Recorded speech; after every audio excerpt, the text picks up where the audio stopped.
Assalamualaikum warahmatullahi wabarakatuh. Selamat pagi, salam sejahtera bagi kita semua, dimanapun sahabat SPM berada. Kembali lagi bersama gua, Fajar Sidik, di acara yang paling kece tentunya di sini Pasar Modal, Channel edisi 7 Oktober 2021. Pada edisi ini, kita akan ngebahas mengenai recapitulation IHSG pada pergerakan kemarin tanggal 6 Oktober 2021 serta kira-kira nih apa aja sih emiten yang menarik untuk ditradingkan pada perdagangan hari ini tanggal 7 Oktober 2021. Sebelum dimulai, jangan lupa untuk like, share, dan subscribe konten kita di bawah ini. Jika konten ini bermanfaat bagi teman-teman semua untuk perkembangan, untuk menambah profit cuan di saham. Karena satu gerakan jempolmu itu sangat bermanfaat bagi saya. Oke, tanpa berlama-lama lagi, yuk check it out. Analisis teknikal saham harian 7 Oktober 2021. Ini adalah pergerakan indeks harian pada hari kemarin tanggal 6 Oktober 2021. Secara overall adalah out of standing. Semua hijau royo. Tidak ada yang merah, hijau royo. Dari mulai IHSG positif 2,05%, LQ45 positif 2,87%, JII positif 1,63%, Kompas 100 positif 2,61%. Bahkan di sini yang paling tinggi adalah Bank 3,79%. Sangat-sangat powerful ya pada perdagangan kemarin. Dan ini adalah top gainers serta top loser pada perdagangan kemarin. Itu ada Esta, PNSE, MBSS, ABMM, dan ASBI. Top loser ada Mrei, Embab, Agi, Uvoe, dan Masa. Dan inilah pergerakan IHSG pada hari kemarin. Di sini cukup menarik. Cukup menarik dalam arti bisa dilihat pertama dia ngebentuk gap buka ya. Pertama dia ngebentuk gap buka dan sekarang berada ya kurang lebih di sini. Ini adalah gap yang harus ditutup nih. Dia harus menutup dua gap ini. Pada pada akhir sesi di hari Senin itu cukup kecil tapi dia mampu membuat gap yang luar biasa besar. Lalu terjadi kenaikan di sesi kedua. Ini sesi kedua yang mengakibatkan dia naik ke sini dan langsung dibuang pada akhir sesi. Case yang di akhir sesi itu mirip dengan yang ada di awal sesi. Hijau royo, hijau. Berarti potensi kenaikan pada awal sesi itu cukup tinggi. Tetapi gue sangat risky ya, sangat dalam arti pesimis kalau misalkan IHSG akan naik lagi out of standing pada perdagangan hari ini seperti kemarin. Gue lebih prefer atau lebih yakin bahwa IHSG akan cenderung turun pada perdagangan hari ini sepanjang waktu.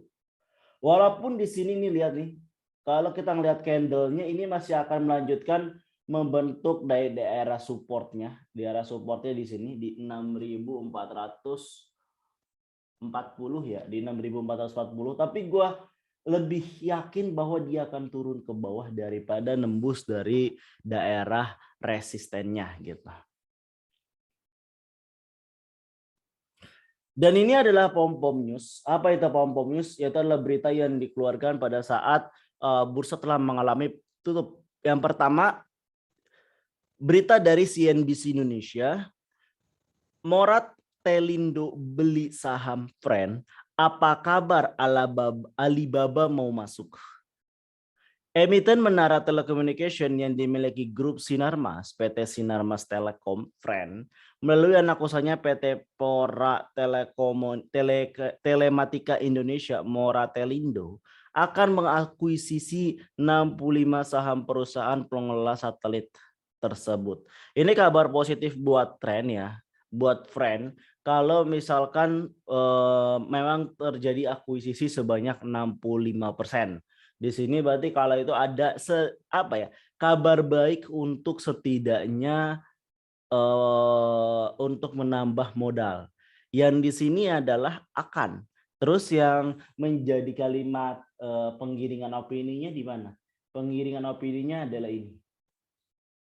Apa benar Alibaba mau masuk? Itu adalah penggiringan opini, sentimen yang dibentuk bahwa, woi Alibaba mau masuk loh, masa lu nggak mau masuk gitu.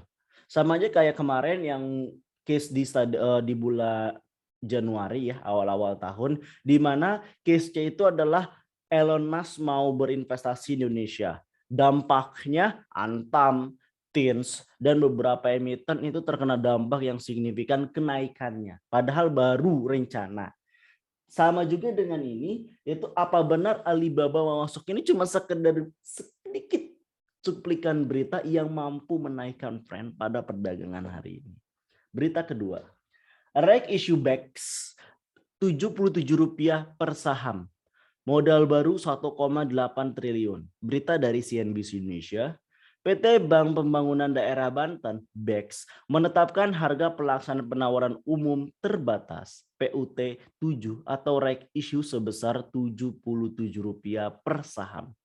Perseroan akan menerbitkan sebanyak-banyaknya 23,39 miliar saham baru seri C dengan nominal Rp50 per saham.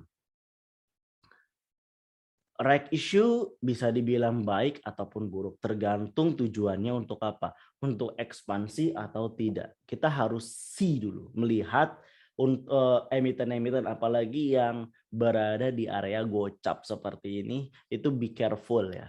Bisa jadi dia kekurangan modal, apalagi ini bank, kekurangan modal dan butuh modal untuk operasional. Itu sangat-sangat risky ya. Lanjut, berita dari tempo.com.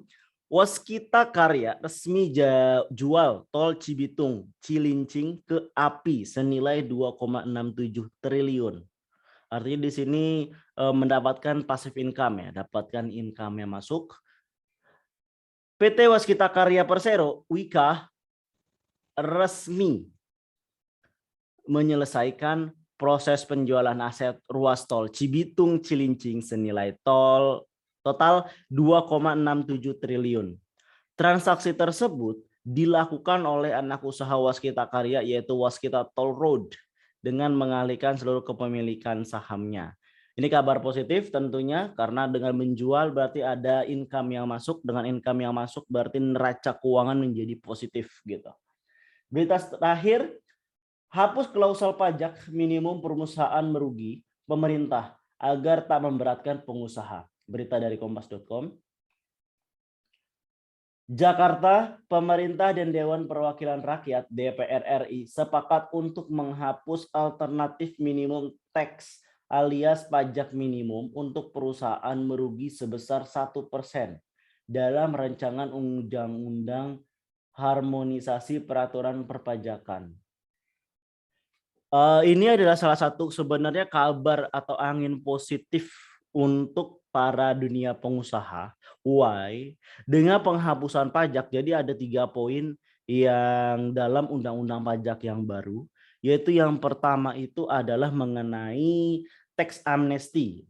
Tax amnesty yang akan dilaksanakan sekitar bulan Juni 2022.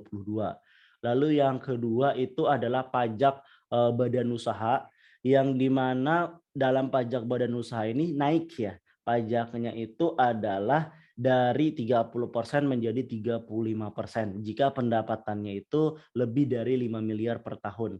Dan yang ketiga yaitu adalah PPN. Dalam hal PPN ini salah satunya itu adalah pajak penghasilan, di mana kalau misalkan penghasilan yang kemarin itu adalah 50 juta per tahun itu dikenakan pajak 5%, tapi sekarang dengan dengan rencangan ini maka 60 juta per tahun baru dikenakan pajak 5%. Ini menjadi angin segar khususnya untuk para dunia usaha di tengah pandemi COVID-19 di situasi yang serba sulit seperti ini. Ini menggairahkan untuk pengusaha untuk yuk mulai lagi usaha, yuk mulai lagi, yuk mulai lagi gitu. Dan ini adalah menjadi mood booster ya, bisa dibilang mood booster IHSG untuk sesi awal itu mengalami kenaikan gitu. Dan ini adalah review rekomend emiten pada perdagangan kemarin. Itu ada TINS, IMAS, BBRI, dan Tekim. Bisa dilihat di sini untuk TINS. Untuk TINS target jual 1660 sampai 1670 tercapai. IMAS target jual 1005 sampai 1025, ini 1035 tercapai, bahkan outstanding. Di sini target jual di 4010 tercapai, di sini 4150. Ini target jual 8050 sampai 8100, tipis banget di 8025. But secara overall semua yang di trading plan kan sesuai dengan target. Selamat bagi yang telah mengikuti. Happy cuan. Bagi yang belum, jangan sedih hati karena setelah ini nih gue akan kasih rekomendasi emiten apa sih yang menarik di trading kan pada perdagangan hari ini tanggal 7 Oktober 2021. Yang pertama adalah BBYB, Bank BBYB. Sebelum itu gue menggunakan dua indikator, yaitu adalah indikator Bollinger Band dan yang kedua adalah indikator Chaikin Oscillator. Indikator Bollinger Band terdiri dari 3 garis, yaitu adalah upper band, lower band, dan middle band. Ya, di mana cara prinsip jual dan belinya adalah beli di area lower band, jual di area upper band atau di area middle band. Istilahnya adalah buy on weakness, sell on strength. Karena setiap candle yang menyentuh yang namanya lower band itu pasti akan mantul cukup tinggi ke atas. Lihat, ini berada di area support atau di area lower band, habis itu dia mantul ke area yang namanya upper band. Itu yang pertama. Yang kedua adalah melihat kekuatan tren. Jika Bollinger Band yang terbuka sangat lebar ini, berarti potensi untuk lebih naik lagi pada awal sesi cukup tinggi gitu. Dan yang kedua adalah Chaikin Oscillator. Chaikin Oscillator itu adalah indikator yang digunakan untuk melihat sentimen pasar, positif ataupun negatif. Jika dia, ini lihat di tanda 0, ini garis tengahnya, ini garis tengahnya. Jika garisnya itu berada di atas 0, berarti itu ada sentimen positif. Jika beritanya itu adalah berita negatif, maka garis itu ada di bawah 0. Dan sekarang berada di atas 0 berarti masih ada sentimen positif terhadap BBYB. Jadi oleh karena itu inilah trading plan-nya, yaitu beli di 1456, jual di 1495, lalu cut loss di 1437 dan jual di 1525 sampai 1575.